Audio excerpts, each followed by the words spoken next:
নমস্কার, সবাইকে স্বাগত জানাই একটি নতুন রান্নায়।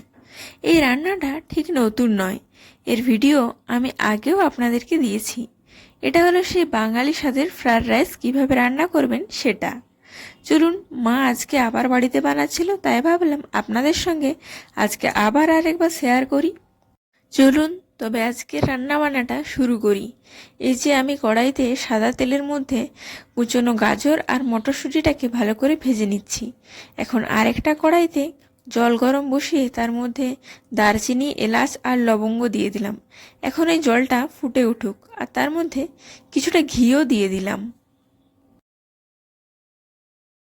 আমরা ফ্রায়েড রাইস বানানোর জন্য বাসমতি চাল নিয়েছি। এবার এই চালটাকে ভালো করে ধুয়ে নেব।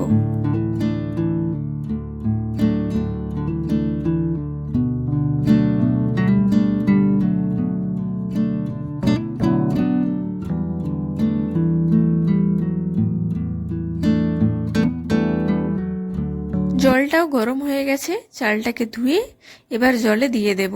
এবার এই ভাতটা সিদ্ধ হোক।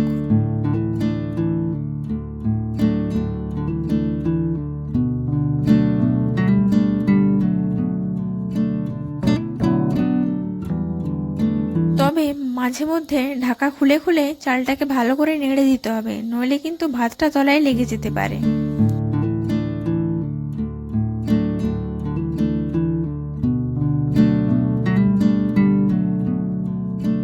এরপর দেখে নেব যে চালটা ঠিক কতটা সিদ্ধ হয়েছে।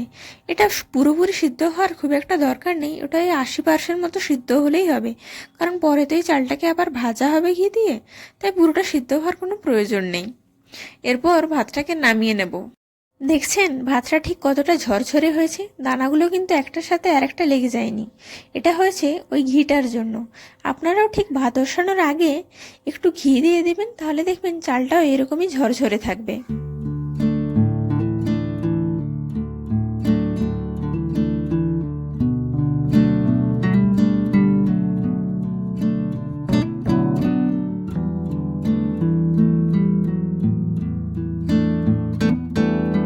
আরেকটা কড়াইতে ঘি গরম করতে দিয়েছিলাম।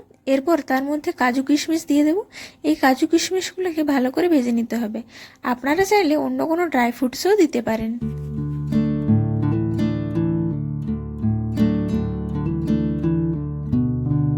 এরপর আমরা এর মধ্যে ভাতটা দিয়ে দেব।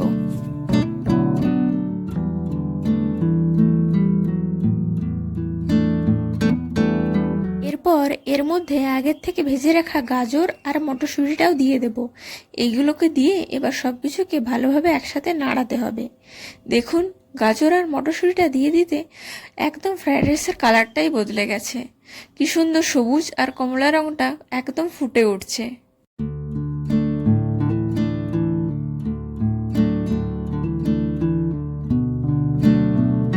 এরপর এর মধ্যে স্বাদমতো নুন আর চিনি দিয়ে দেব। এই নুন আর চিনি দিয়ে এটাকে আবার ভালো করে নাড়িয়ে নাড়িয়ে ভাজতে হবে।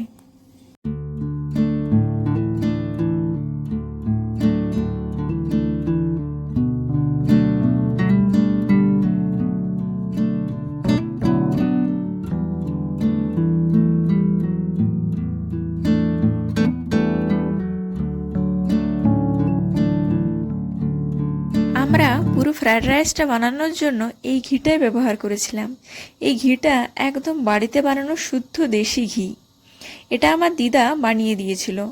এই বাড়িতে বানানো ঘিগুলোর গন্ধটা একদম আলাদা রকমেরই হয়, কি বলুন আপনারা? তৈরি হয়ে গেছে আমাদের ফ্রায়েড রাইস। এটাকে আপনারা অবশ্যই বাড়িতে বানিয়ে খাবেন, আর কি দিয়ে খাবেন তার রেসিপি আসবে পরের ভিডিওতে।